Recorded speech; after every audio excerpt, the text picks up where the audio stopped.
Okay, so we just got back from the South Carolina Guitar Show at the High Point Academy Expo Center here in South Carolina. It was over in Spartanburg. I had never heard of this thing before, but I got a Facebook ad for it, decided to go.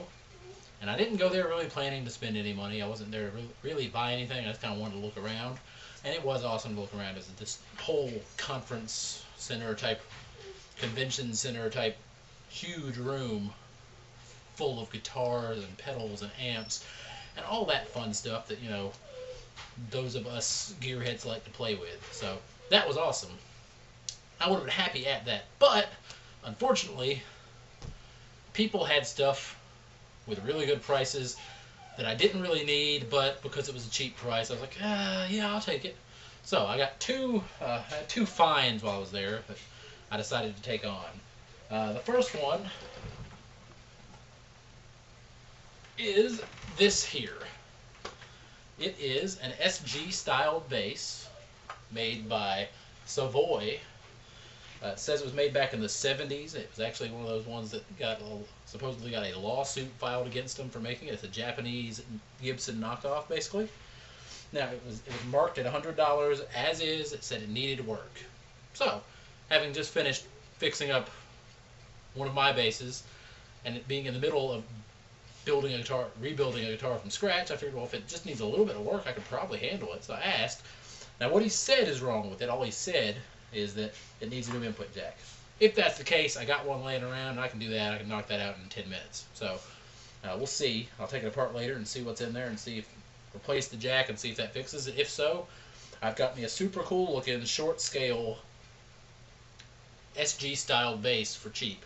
Some oddities on this thing would be I don't really know what these two switches here are for.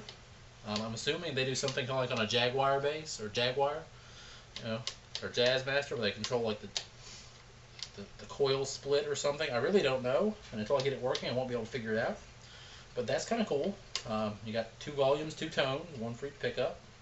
It's got this cool little cover over the tailpiece, which is always fun.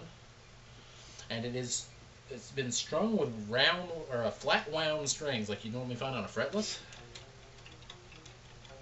which I've never actually played before, and they feel really nice.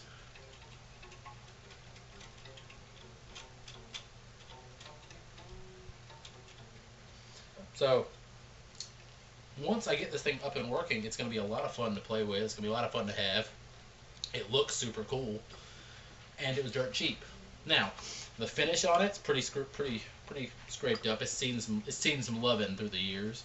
There's some chips and dings. The paint's got scratches all over it.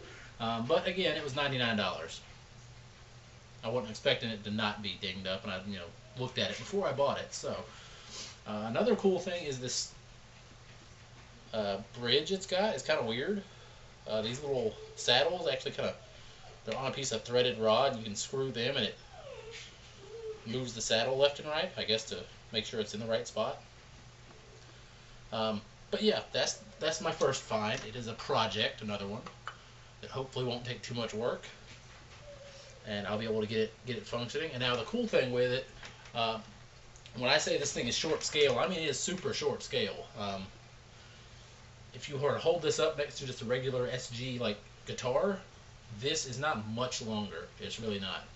It is teeny as far as scale goes. So it's gonna be fun. So keep an eye out. I'll probably make a video of the repair process on this to see how much effort it takes. So keep an eye out for that. Alright, that was find number 1. And now, as I was buying that, as I was waiting for the guy who was selling that little square doohickey on his phone to connect to the internet, right next to that on his rack was my next find. It's this, which is a Lincoln Les Paul knockoff. It's another one of those Japanese lawsuit knockoffs that they have, that they had back in the 70s. Now this has a lot less issues than that. That was a project, really. This is basically ready to go. I tuned it up earlier and plugged it in. It plugs in fine. It plays fine.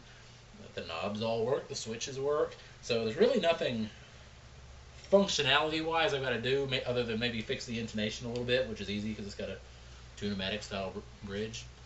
Um, Now, the little knobby thing on the switch up here is actually cracked, so I'm probably going to replace that at some point.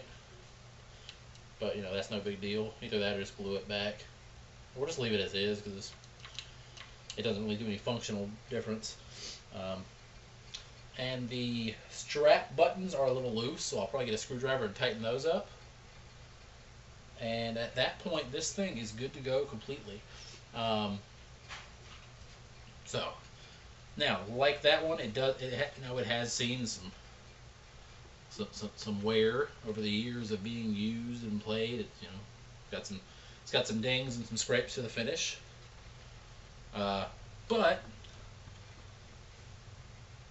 in my mind, in a way, that just adds to the character of it.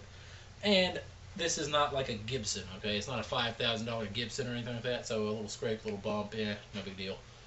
This was marked at $250, and I just kind of asked the guy. I said, "Well, hey, while we're waiting, what's your bottom dollar on that over there?" He looked at it, looked at the tag, looked at me. I'll do $150. Sold. Wrap it up. So those were my finds at the show today. And like I said, keep an eye out for that that SG bass. I'm going to be doing a video of me getting it fixed up so we can hear how it sounds and all. And I'll probably at some point do a gear review of this just because I can. It's nothing, you know. It's an SG, or I mean it's a Les Paul knockoff.